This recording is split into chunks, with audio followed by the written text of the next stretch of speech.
to 10. This is Southern New England's news leader.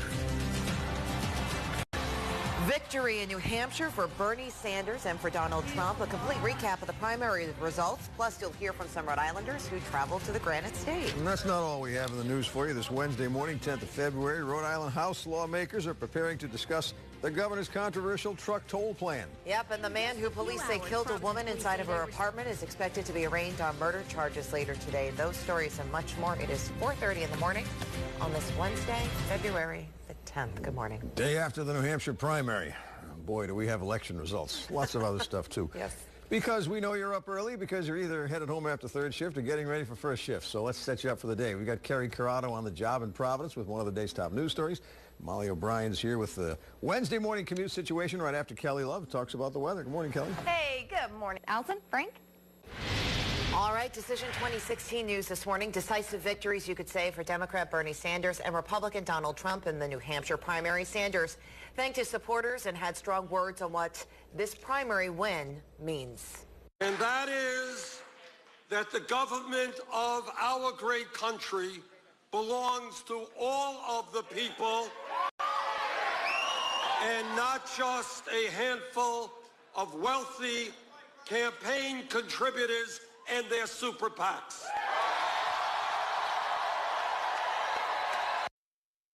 That continues to be his message. A senator from neighboring Vermont has made income inequality a focus of his campaign, and that was again part of his message to his supporters last night.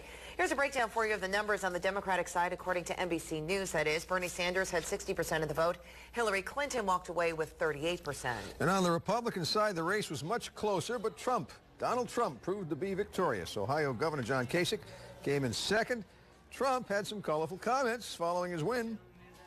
I am going to be the greatest jobs president that God ever created. Remember that.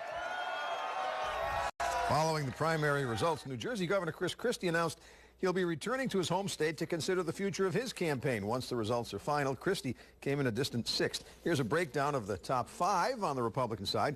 Trump walked away with 35% of the vote, while Kasich got 16%. The real battle appears to be for third place, with Ted Cruz appearing to lead with 12%. Jeb Bush and Marco Rubio are close behind with 11%. Southern New Englanders are watching these results closely as primaries in both Rhode Island and Massachusetts are right around the corner. NBC 10 political reporter Bill Rapley shows us what it was like to be in New Hampshire's capital last night. Thank you! The Concord High School gym was electrified as results coming in confirmed what this crowd had been hoping for, a big win for the senator from Vermont. And these fans are just the beginning if Bernie Sanders has his way. In terms of an enthusiastic and aroused electorate, people who came out in large numbers, that is what will happen all over this country. The gym filled up, locking out two Rhode Islanders who had been knocking on doors for Sanders. I'm just like, I want to be a part of that. I want to help him out. He represents what I hope to see in government. You're seeing not just people from New Hampshire here, but from all around New England, who I think are going to take the energy back from here. We are going to make America great again. And Trump thanked his supporters, congratulated his fellow candidates, and promised to keep driving home his themes of security and prosperity for the nation and its people. The New Hampshire primary is a measuring stick, and now the results are in, all the campaigns will now have to reassess where they are and where they're going. I'm Bill Rapley, NBC 10 News in Manchester, New Hampshire. And we're looking ahead to what comes next for the candidates. Of course, GOP candidates are headed to South Carolina for a February 20th primary. Democrats are going to Nevada for February 20th caucus. And the primaries will soon take place here in southern New England. The deadline to register to vote for the primary in Massachusetts is today. The Rhode Island deadline is March 27th. The Massachusetts primary will be held March 1st. The primary for Rhode Island and Connecticut is April the 26th. And if you want to know more about last night's election results and the presidential campaign in general, there's lots of information available for your inspection on turnto10.com, including reaction from the candidates. In the meantime, we're tracking developments on the push to toll commercial trucks traveling through Rhode Island. Today, the entire House will debate the proposed roadworks bill, as it's called, and tomorrow will go before the full Senate. This comes after the controversial proposal passed yesterday both the Senate and House Finance Committees. Lawmakers and residents against the truck tolls are making one last push to stop them, though. NBC 10's Carrie Corrado is live outside the State House this morning with what comes next from the opponents. Carrie? Frank and Allison, well, we know this is a pretty hot topic throughout the state. Residents and lawmakers who oppose that bill say they are not done fighting just yet. But this was a pretty heated argument yesterday. The House Finance Committee voted 14-4 in favor of the proposal, and it was passed in the Senate Finance Committee by an 8-2 margin. It's headed to the House of Representatives today. House and Senate leadership are confident they have the votes to get this proposal through to the General Assembly. Governor Raimondo says right now it's time to act, and this plan will fix the failing infrastructure. But opponents of the bill say this is moving too fast. They are against the tolls and the plan, and they will not give up. Representative Brown, you have a question, please ask your question. To vote like blind mice? And lots of questions that are very important for people to know, and they were not answered, and yet people just blindly voted for this thing. I think the people have to speak. They have to call their reps and senators and let them know that they're watching. Diversion is going to happen. I don't believe the revenue projections will be realized, and ultimately, a la 38 Studios, the taxpayers are going to end up paying for these bonds. And coming up in the next half hour, we will hear from the governor. She says this is the best plan to fix the roads and bridges. In Providence this morning, Carrie Corrado, NBC 10 News. All right, Carrie, and NBC 10 will follow, of course, the truck toll proposal through the Rhode Island State House to the governor's desk, as well as any barriers along its way. You can find updates anytime on Church10.com. Providence Mayor Jorge Elorza says he's reinforcing his commitment to ethics, financially responsible management, and more efficient ways to run the city. He issued his State of the City address last night. The mayor's main focus was on his administration's goal to improve the city's public schools. He also spoke of his plan to increase economic development and create more jobs in the city. Providence is turning an important corner. We were hit hard by the Great Recession, and we've been too slow to recover. But everywhere you look, there are encouraging signs. Businesses are hiring, people are buying homes, and developers are beginning to invest and build in Providence once again. Mayor Elorza also talked about his recent overhaul of the school department's central office. Now, a programming reminder, we'll be speaking with Governor Gina Raimondo this afternoon in our weekly Connect to the Capitol segment. It's a live interview on the 5:30 p.m. broadcast, and we always try to fit in one viewer question into the interview. So if you have a question for the governor, please post it on the NBC 10 Facebook page, and we'll try to ask it.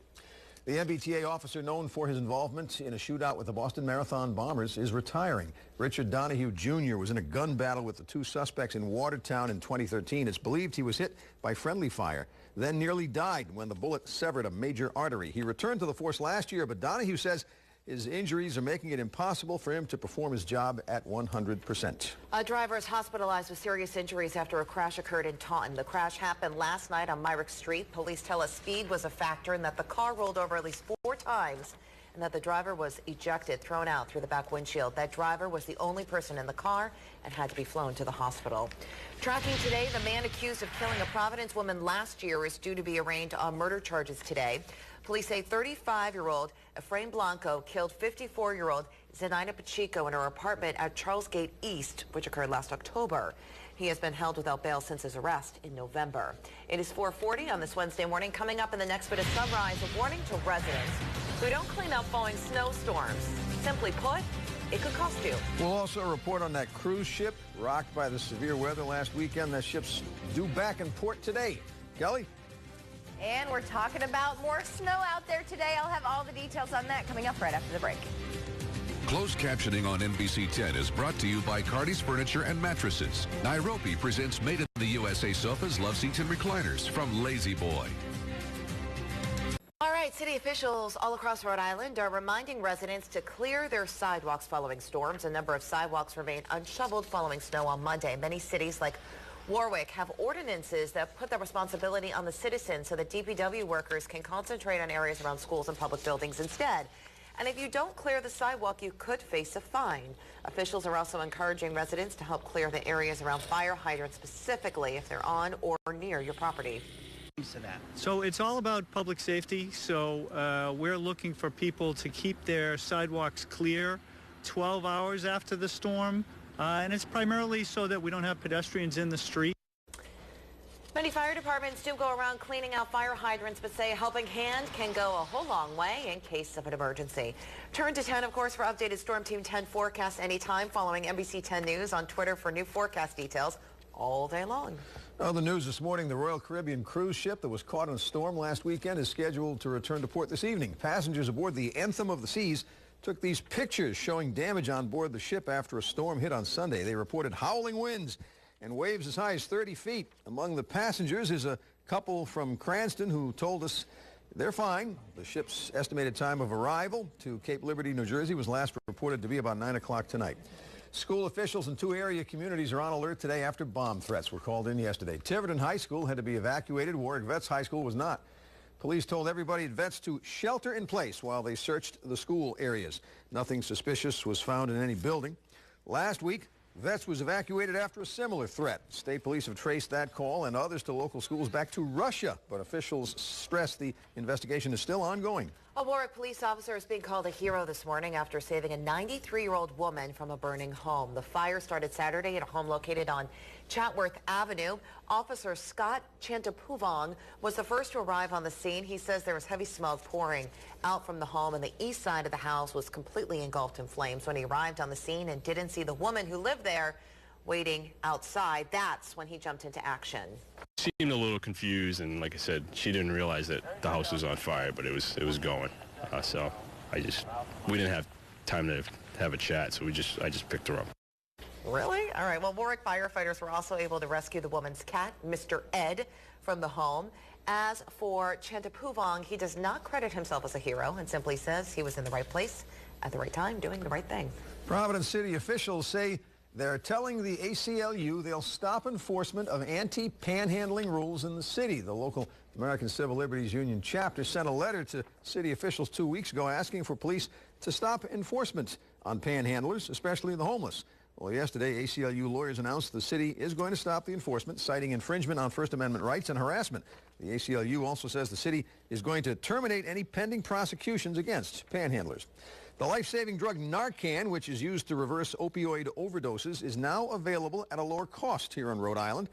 Yesterday, Attorney General Peter Kilmartin announced he's reached an agreement with the manufacturer to increase the company-offered rebate for each syringe of the drug from $4 to $6. So now schools, law enforcement, and other non-federal government and community agencies can submit rebate requests. Tracking developments now in the investigation into the San Bernardino shooting. Investigators say that they still haven't been able to access the contents of one of the cell phones used by the shooters. They just couldn't access it. FBI Director James Comey addressed the Senate Intelligence Committee yesterday. He says the problem is illustrating authorities' frustration with technology that allows cell phones to lock without an option to override that lock, even in the case of a terror or criminal investigation. Investigators say that accessing information on the shooter's phones could give them an idea of how and why they attacked. Tracking today, President Obama goes back to where his political career began. The president returns to Springfield, Illinois, where he served in the state Senate for nearly 8 years. It's also where he made the announcement in 2007 that he would seek the presidency. Obama is expected to make a call for less divisive politics in America. He's also going to address the Illinois General Assembly later this afternoon. A decision from the U.S. Supreme Court this week could be a significant setback to an essential part of the president's climate plan. In a divided order yesterday, the court justices blocked a key Obama administration environmental rule to limit carbon emissions from power plants. The policy to reduce emissions is a centerpiece of the country's commitment to reach the pollution targets named at that United Nations Climate Summit in Paris last year. All right, 4:50 on this Wednesday morning. Coming up on Sunrise, a Florida canine officer is honored for his heroics after he's injured in the line of duty protecting his partner. That story and more news is coming up right now, though. Let's pause from the day's news coverage. And with great acclaim, welcome in Robert Lowe of Coventry to our exclusive Early Risers Club. Robert's our newest member of this exclusive club that anybody can join. Robert, we're glad you're here. Hey, Robert, good morning. Thanks for joining us. If you want to be like Robert, you can jump onto our NBC All right, Molly, thanks. So Florida Sheriff's K-9 is the newest recipient of the Medal of Valor and a Purple Heart after being wounded while on duty. Officer Endo was shot in the neck last November while tracking down a man who shot his girlfriend during a domestic dispute. Endo has since recovered and was honored for his work while protecting the community. Mystic Aquarium's painting penguins stopped by our studios yesterday morning. Blue red and blue blue are South African penguins with a love of painting. The aquarium officials use the penguin painting as an enrichment program and donates the profits to help conservation efforts. If you want to join in on the penguin painting, you can attend the Canvas and Cookies event, as it's called, Happy Feet. It's Friday, February 26th. Tickets are $35 a person. Chaperone tickets are $10 per person. All right, coming up on Sunrise in our next half hour, officials are investigating this following a complaint about possible illegal dumping on property owned by a state rep.